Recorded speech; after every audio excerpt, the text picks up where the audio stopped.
frenemies of YouTube, this is Rabbi speaking with my review video to Flame of Recca, an anime that came out in the late 90s, I think. It's based off a manga that came out on the weekly Shonen Sunday, and let's just say, this anime, some say this is similar to Yu Yu Hakusho, and I see the similarities, but I don't think of it as a ripoff. So let me tell you what it's about. So it's about the title character, of course, Recca, who has the power to wield fire, and he also fights with his friends who wield these magical artifacts called Madogu. It's kind of similar to Shaolin Showdown, which is a show that I watched as a kid. Bounty points if you know what the show is. He fights with his friends, they take down villains and everything, especially in the tournament arc, which yes, this anime has a tournament arc, similar to Yu Yu Hakusho and some other animes out there. Not a bad tournament arc. In fact, it's good when it starts, but I'll get into that later though. Let's talk about the animation. Now I understand, this is an anime from years ago, the 90s. There wasn't really any computer animation added to these animes back then. I get that. But the character designs are a bit plain to me. They don't really seem that unique. They don't really seem like it could stick out. Like, when you look at these character designs, you don't think of Flame of Recca. You think of something else, like some other anime that looks exactly like this. Another thing about the animation is that sometimes the character designs would just change, like, into a different character design, if that makes sense. Like one moment Recca would look like this, and then the next scene he would look totally different. And I'm just like, am I watching the same anime? Are these the same characters? I mean, animation, I felt like just could have been better, in my personal opinion.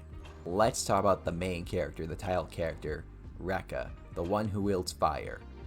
Now, what we love about main characters in a shonen series is when they get stronger. Like when we see Luffy get stronger, or when we see Naruto get stronger, or when we see Deku get stronger.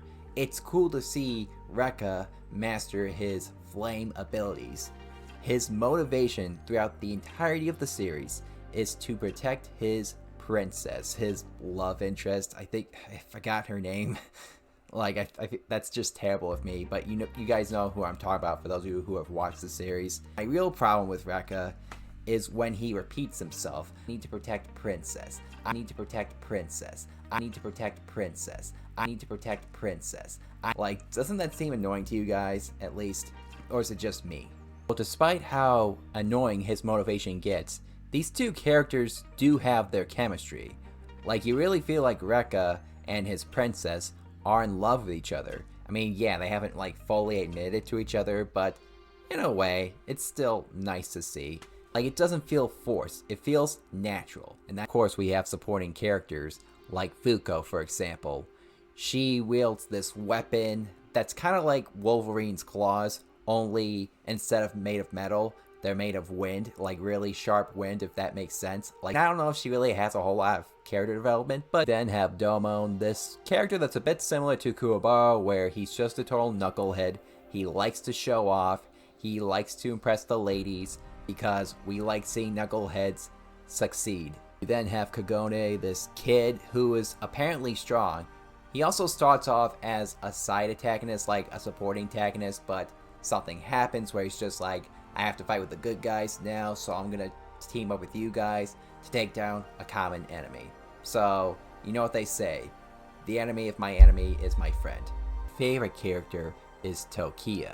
And the reason why Tokiya is my favorite character is because he's not just there to be a supporting character. You see, the other supporting characters, they're just there to support Recca and to help protect his princess.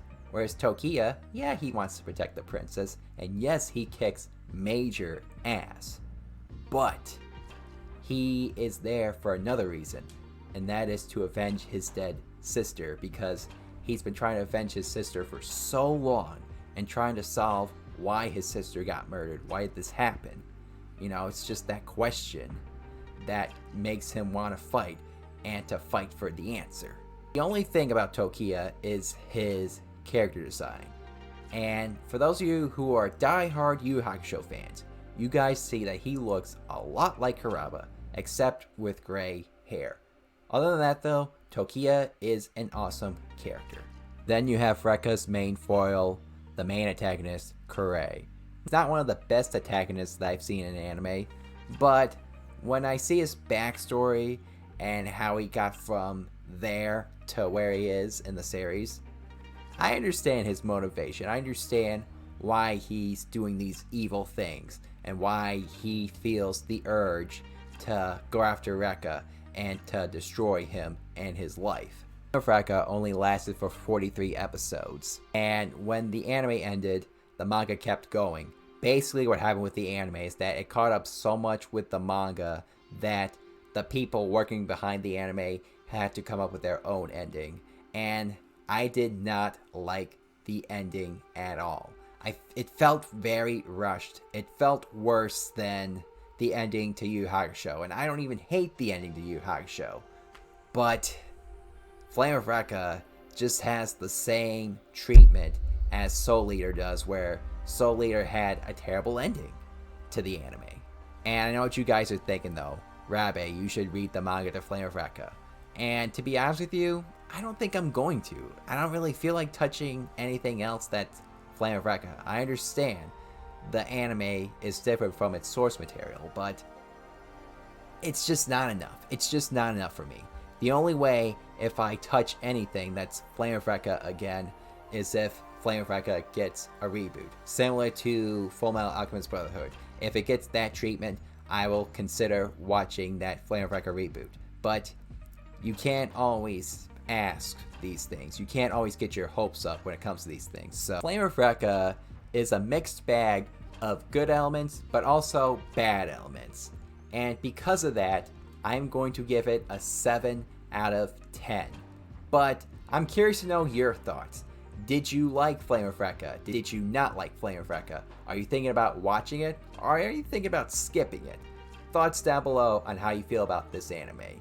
And if you're new to the channel, please make sure to subscribe, so that way you get more videos like this every time I upload. Thank you for watching, guys. I'm Rabe, and may the anime force be with you.